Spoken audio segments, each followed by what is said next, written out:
السلام عليكم يا شباب، يا رب تكونوا بخير. الفيديو اليوم من سلسلة كلاش من الصفر. يلا بينا نشوفوا اخر التطورات في التاون 8. الفيديو اللي فات احنا طورنا الدفاع الجوي من مستوى 5 الى 6. هنرجعهم في التصميم تاني الدفاع الجوي بعد ما طورناه، وبعد كده نروح لتصميم الترقيات بتاعنا عشان نشوف هنطور ايه في فيديو اليوم. يلا بينا مع بعض يا شباب نروح لتصميم الترقيات بتاعنا عشان نشوف هنطور ايه اليوم مع بعضينا. وهنا الدفاع الجوي بقى مستوى 6، وكده هو ماكس معانا، ما هنطوروش تاني غير بعد ما نوصل للتاون 9. التلات دفاعات معانا طورناه، والحمد لله الخزن مليانة عندنا. الذهب والاكسير معانا 3,800,000 و3,900,000.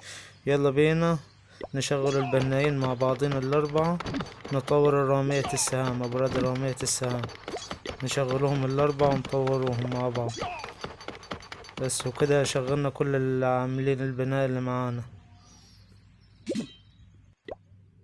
يلا بينا نشغل المعمل مع بعض. هنطور البالون عشان زي ما انتوا عارفين في الهجمة بيبقى قوي مع التنين. كده شغلنا المعمل وشغلنا كل البنايين اللي معانا. يلا بينا نرجع لتصميم الدفاع بتاعنا ونشوف القرية نهجم عليها مع بعض عشان ندمر الصناديق.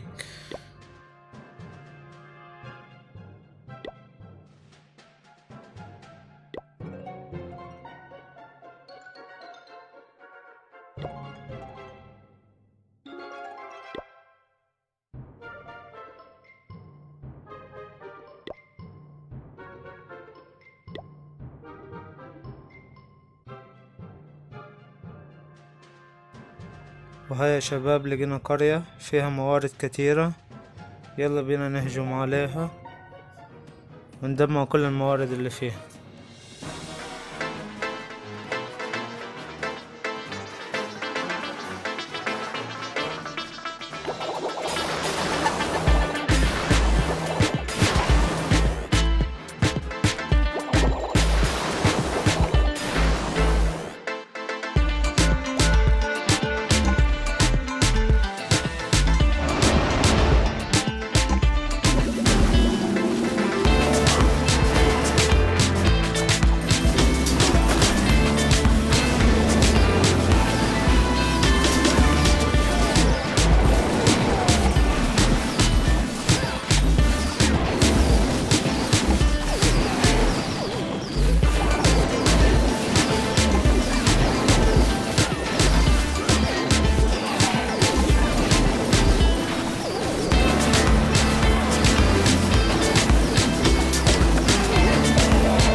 حصلنا على نجمتين فيها، وحصلنا على صندوق ودمعنا الموارد. يلا بينا نشوف الصندوق هيطلع ايه معانا.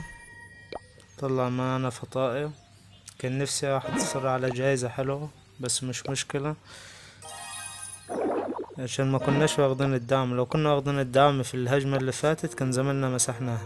يلا بينا نشوف قرية تانية ونمسحوها.